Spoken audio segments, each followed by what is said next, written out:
adjust your sleep cycle. Like one day you might be in LA, another day you might be in Brisbane, then you might be in Mumbai, and then you'll be back home in Hong Kong. How does that happen? Yeah, it's quite hard. Yeah. It's definitely one of the cons of being an international pilot. Mm, It's not easy. Definitely, it's not easy.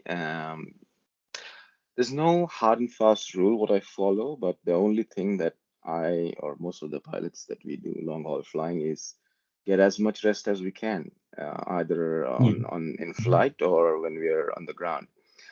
Depends now. Say, let's say I'm flying to LA or flying to New York.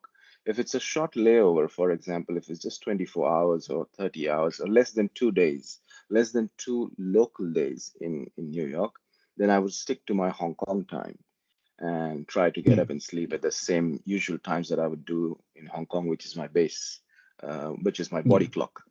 If it is more than 2 days, then I would rather probably try to shift to the local time and then try to get accustomed to the local time zone. They're trying to wake up earlier or sleeping later or something like that. But yeah, Yeah. it's always a juggle and it's always a hassle. When I'm back in Yeah. Hong Kong after this long haul flying, at least takes me 2 days to recover. So I'm almost sleeping most of the time. So the basic goal is, or the basic gist of it is, just get as much rest as you can when you can. So that's it.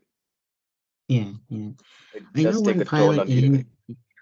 yeah, yeah. I know one pilot in India, and like sometimes he comes back home at 4 a.m. or something, and his sleep schedule is messed up. It Yes, is something, yeah, something difficult for pilots for sure. it Yeah. is. I mean, because most of the flights that we operate from here to the US and to Europe are long haul flying flights, and they depart at around midnight or 1 a.m. or 2 a.m. So you fly through the night, and because if you're going to the US, you're flying through the night, and its body clock is about 3 a.m. or 4 a.m. That's when the sun starts to come over the horizon.